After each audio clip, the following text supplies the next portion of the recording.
Bonjour à tous, aujourd'hui on va parler d'un sujet qui est la télévision humaine.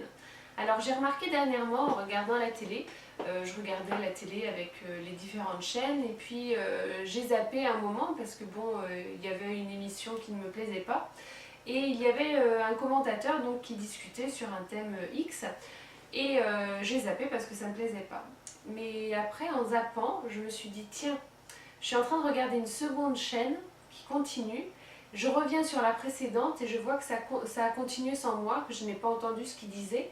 Mais du coup, ça m'a un peu interpellée. Les différentes chaînes sont sur certaines fréquences et interagissent à leur façon et font leur chemin sans que j'écoute toutes les chaînes en même temps. Donc ce phénomène-là, je pense qu'on peut en parler en psy-éso et j'aimerais que tu nous parles de ce thème. Oui, on pourrait comparer l'être humain à un immense poste de télévision, même un poste de radio, en fait à un poste qui ferait à la fois télévision, image et son. Alors bon, la télévision fait les deux, elle fait l'image et le son bien sûr. C'est pour ça qu'il serait bon de dire que l'être humain est un poste de télévision. Pourquoi Parce qu'en fait, tout se produit en simultané. C'est une loi qui est enseignée par la psy-éso et par l'ésotérisme en général. Tout se passe là au milieu de nous. C'est-à-dire qu'en ce moment, dans cette pièce, il se produit un tas de choses. Il y a des gens qui parlent. Et je ne dis pas que des gens de la radio, ouais, je parle que des gens qui sont soi-disant morts. Il y a des gens qui parlent, il y a des scènes qui se produisent, il y a des images, du son, il y a des odeurs, il y a un tas de choses, mais nous ne pouvons pas les capter. Pourquoi? Parce que nous ne sommes pas alignés sur la fréquence. Faisons une expérience très intéressante qui paraît banale, mais finalement peut faire réfléchir. Je prends un poste de radio, hein, je suis toujours dans la même pièce avec toi, je le prends, je l'allume, il y a des piles, et je commence à tourner. Hop, je vais capter Radio Monte Carlo. Bon, il est où Radio Monte Carlo dans le poste? Certainement pas. Le poste capte des ondes, et ces ondes, elles sont autour. Sinon, il ne les capterait pas dans la pièce. Hein, on est bien d'accord. Après, je vais aller un peu plus loin, je vais trouver par exemple RTL.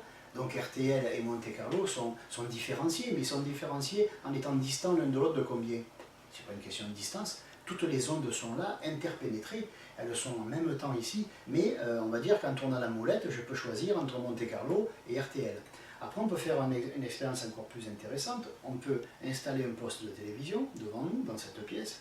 On met, comme on n'a pas d'antenne extérieure, on va dire, oh, tiens, on met une antenne intérieure. On la met au-dessus de la télé et on allume. Et au miracle, qu'est-ce qu'on voit? On voit TF1, on voit Antenne 2, on a plein de chaînes.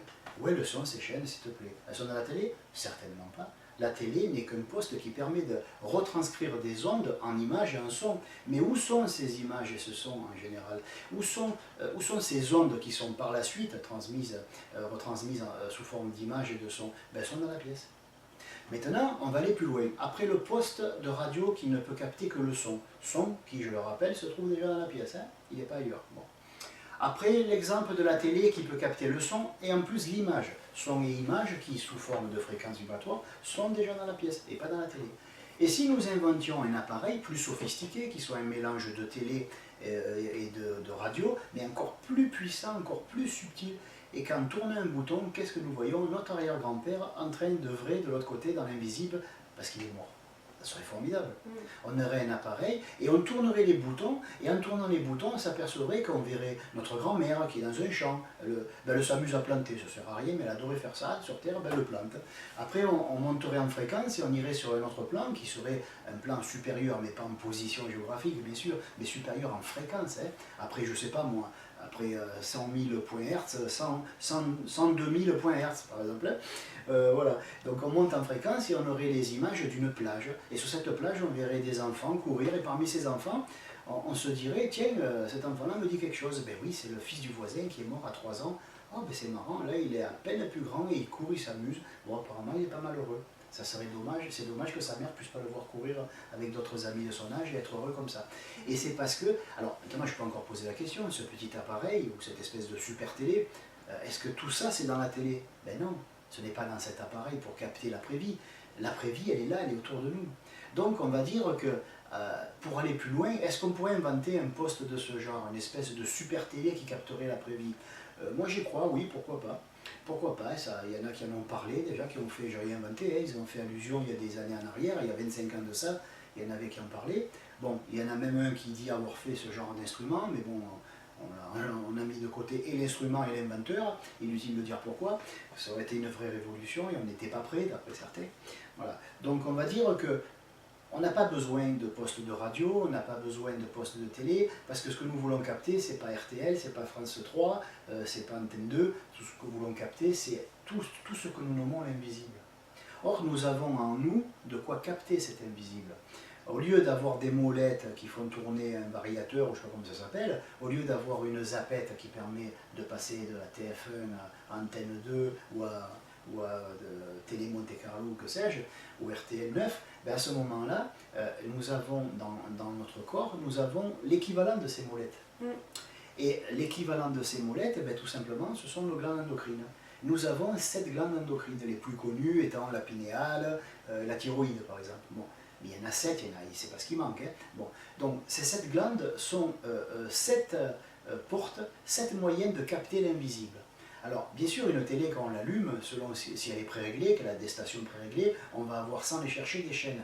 Mais on peut lancer une recherche automatique avec la zapette, et la télé, comme nous venons d'acheter chez le marchand, va passer en revue, elle va scanner toutes les bandes, et elle va trouver des bandes qui permettent non pas d'avoir que le son, parce qu'on pourrait aussi capter la radio avec les nouvelles télés, mais elle va capter les bandes où il y a le son et l'image. Ben de même, nous avons des glandes endocrines qui, pour l'instant, sont positionnés sur une fréquence de base qui s'appelle le plan terrestre. Mais si on tourne le bouton, autrement dit, si on développe leur capacité à recevoir les ondes et à les retranscrire, nous pouvons à notre tour capter par exemple le plan éthérique, c'est le plus facile à atteindre, après nous pouvons capter le plan astral, après nous pouvons capter le plan mental, non pas que ces plans se situent l'un au-dessus de l'autre, encore une fois, mais ces plans s'interpénètrent. Et où sont-ils? Ben, ils ne sont pas dans les visibles, ils ne sont pas dans le cosmos, ils ne sont pas dans le vide sidéral, ils sont là autour de nous. Là, par exemple, je place ma main dans le vide, ben, ce n'est pas du vide, il y a des ondes qui sont là. Mais ma main n'est pas capable de voir, elle est capable de toucher, de ressentir des ondes, mais elle n'est pas capable de voir. Alors il faut que ma conscience capte ces ondes et les transforme en images. Et c'est comme ça que les sages du passé avaient accès à ce qu'on appelle l'extension de conscience. On n'est pas obligé de sortir du corps, hein, comme on dit, pour avoir accès au plein visible. Il suffit que notre conscience s'étende, mais en fait, elle ne s'étend pas. Elle ne se résume plus à nos 5 sens extérieurs, la vue, l'ouïe, l'odorat, le goût, le toucher. Tant que nous nous servons des sens objectifs, nous ne pouvons capter que ce qui se passe sur ce plan de fréquence vibratoire. Mais dès que nous retirons notre conscience ou notre attention mentale des sens objectifs, alors nous pouvons capter les premiers contreforts, on va dire, non pas d'une montagne, mais les contreforts d'un monde qui est immense et qui commence par le plan astral, on va dire. Voilà.